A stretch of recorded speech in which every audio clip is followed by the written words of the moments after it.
All right, we are going to do subtracting fractions, and this time we will need to borrow as we are going through. So our first example, 5 3/4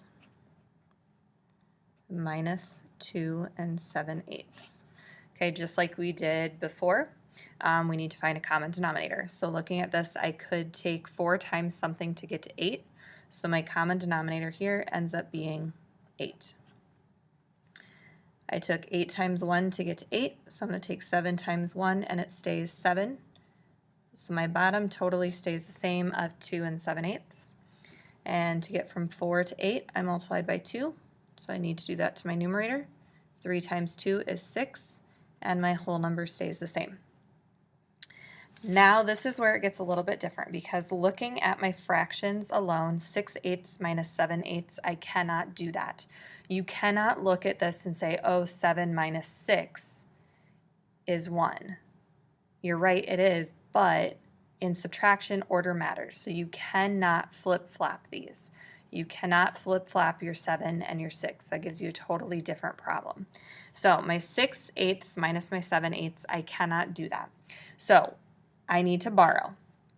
So I'm going to take one of these wholes away, and I end up now with 4 wholes. Now, I took this one whole away, and all I did is I'm taking it, and instead of, it's not disappearing, I'm taking it and I'm cutting it into pieces.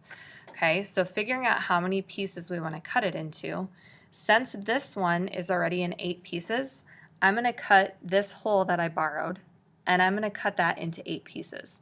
So really what I'm doing is I am taking this whole, and I'm cutting it into 8 pieces. Now, 8/8 is the same as 1 whole, so I'm not taking anything away, I'm just changing how it looks. Okay, so if I look at this, and I solve this top problem now, my new whole number is 4, and I have my 6/8 that I already had, plus my 8/8 that I just cut that hole into. So 6 plus my 8 gives me 14/8. So that is my new top number, and then my bottom number that I'm subtracting stays exactly the same. Now looking at this and looking at my fractions, can I take 14/8 minus 7/8? Yes, I can. So I go through and I have 14/8 minus 7/8 gives me my 7/8, and then my 4 minus my 2 gives me 2. So my final answer ends up being 2 7/8. And there is all the work for that one. All right, the next one.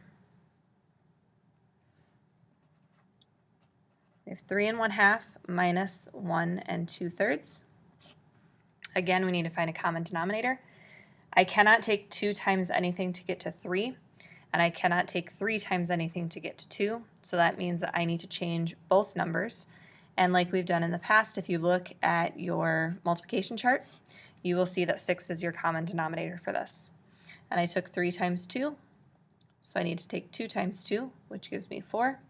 And I took 2 times 3, so I need to take 1 times 3, which is 3, and my whole numbers stay the same. So now looking at your subtraction part, your 3/6 minus 4/6, can I take 3 minus 4? No, I cannot, so I need to borrow. So 3 would go down to 2, and I'm going to take that whole and I'm going to cut it up into pieces. And since this is already cut up into 6 pieces, I'm going to cut this one also into 6 pieces.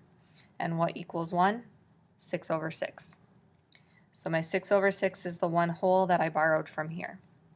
So my new problem is 2, and then I'm going to take my 3/6 plus my 6/6 and get 9/6. And then I can subtract my 1 4/6.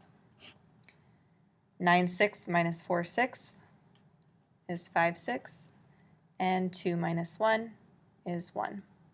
So my final answer for that one is 1 5/6. And one more example. All right, this one we have 8 1/4 minus 2 3/5. All right, again, can you take 4 times anything to get to 5? No, you cannot. Can you take 5 times anything to get to 4? Nope. So you're looking at your multiplication chart if you need to.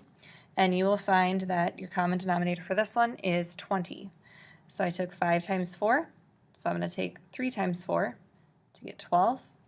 And I took 4 times 5, so I'm going to take 1 times 5 and get 5. And like before, whole numbers stay. Looking at my fractions, can I take 5/20 minus 12/20? No, I cannot, so I need to borrow. 8 goes down to 7. And again, we have 20 pieces here, so we're going to add 20/20 because that's my whole that I borrowed from here.